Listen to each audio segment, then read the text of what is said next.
In this video, I'll discuss modules and working with them in PowerShell.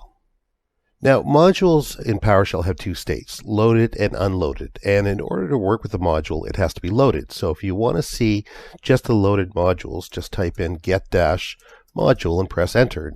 There you can see we've actually got two modules currently loaded.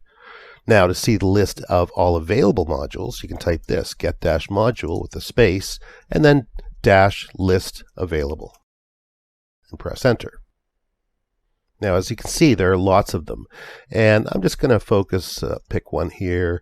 Let's say App Locker, which is a common Windows module, and I want to load this module. So I'm going to use GCM, which is the alias for get command, put a space, -module, and then App Locker.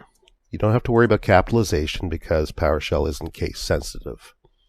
There you go. So we've actually got some information on App Locker, and that's great. You can see there are 5 commandlets there. But if I type get module again, get-module, and press enter, you can see that App Locker is now loaded.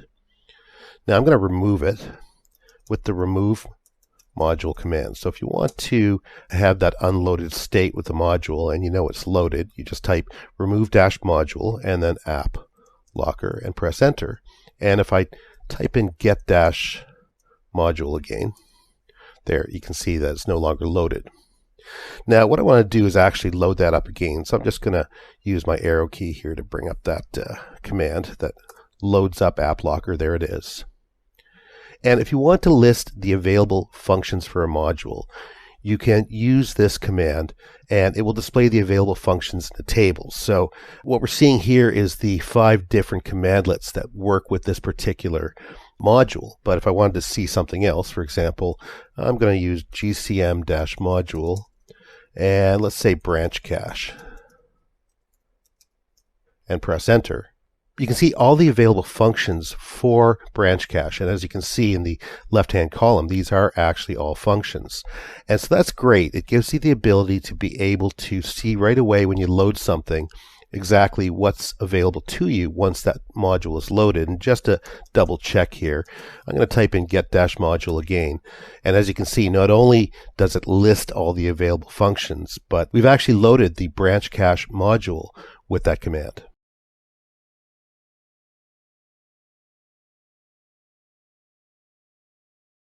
In this video, I'll discuss PowerShell help syntax.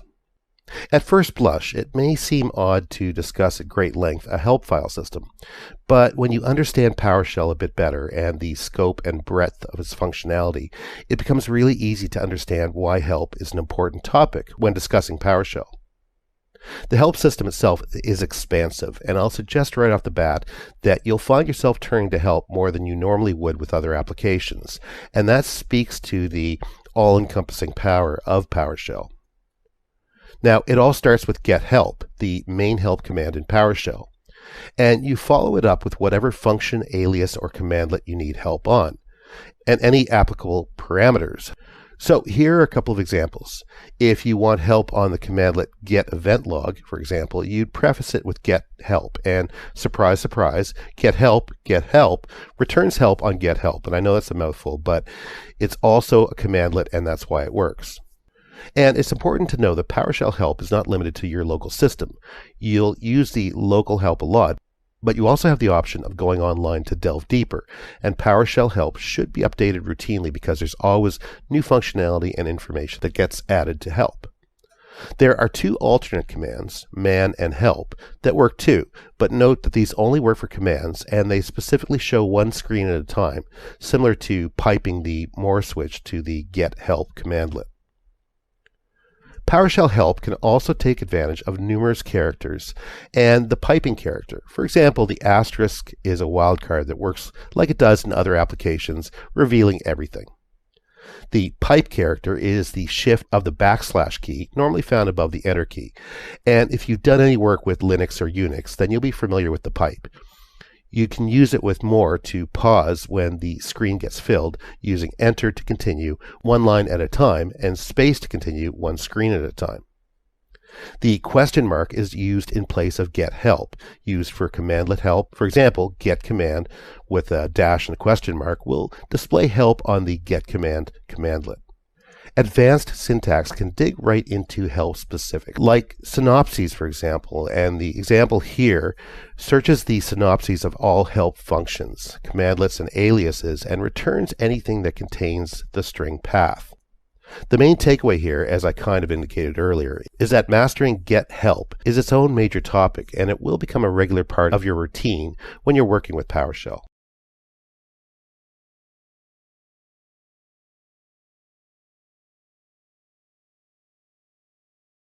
In this video, I'll discuss the various PowerShell help syntax and give you some examples of how it's used. Now, the main help command in PowerShell, the commandlet, is get-help, just like that. Get-help, and press enter. And that'll show us some information on the help system. I'll scroll up the mouse wheel, and you can see it starts with the topic, in this case, the Windows PowerShell help system. There's a short description, followed by a long description, and more information to describe exactly what help represents and how it works. But there are two other commands that you can use. The first is just help. I'll go ahead and type that and press enter. And you can see that we have this very same information, topic, short description, long description, and so on, except this is as if we used a pipe and then the more command with get-help. So here you can see it says more, and every time I press enter, I can move down one line, or if I press space, an entire page. And you can see more is still there, so I'll press space again, and we've reached the end. So essentially what happens here is when a page gets filled, like I said, it's like using the pipe and more. When you use help, it'll pause and wait for you to press a key. Same thing with man. I'll go ahead and type that and press enter, and you can see it has exactly the same result. So those are just options available to you, and it really depends on your preferences. But the idea behind get-help, I'll go ahead and type get-help. And let's just use that first.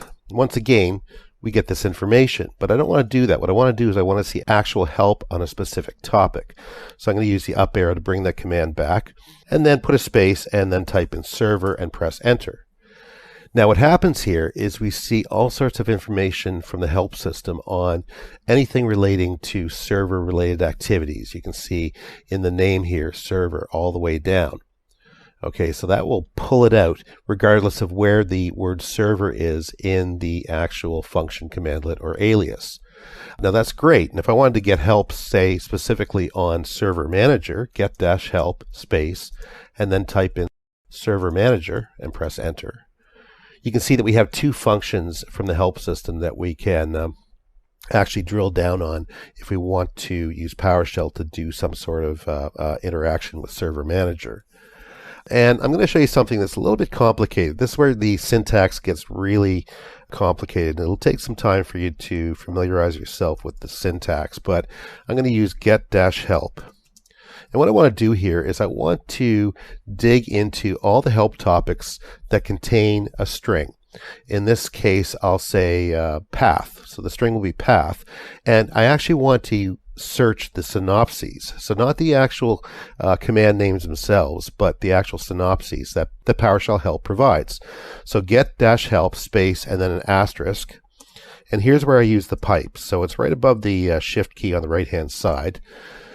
Just like that, and then a space, and then where, and then inside braces, I'm going to use curly braces, and this is where we actually have the string information. So the $_ synopsis dash match, and then in quotation marks, path, opening and closing quotation marks, and then close that brace. Now I'm going to put a space and add another pipe, and I'm going to use FT, feature name, F is short for feature, name, comma, synopsis, and then dash auto. Now, again, this is, sort of the other end of what I showed you earlier with the PowerShell help. So this is a, kind of a complicated syntax to grasp. And over time, you'll understand when you use the help system that you can do things like this to drill right down into the deepest parts of the help system. I'll go ahead and press enter.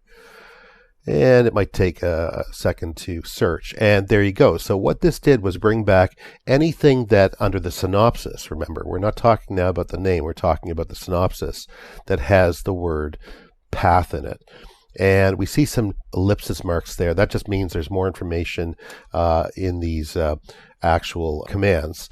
But you can see that the word path has been brought up. And that's great because that allows us to look for specific things. In this case, if I wanted to find all the PowerShell functions, commandlets, and aliases that in the description had some sort of path operation, I can search that here and bring that back fairly quickly. But once again, it's a fairly complicated syntax, and it takes a little time to get used to. But once you do, you can really unleash the power of the help system in PowerShell.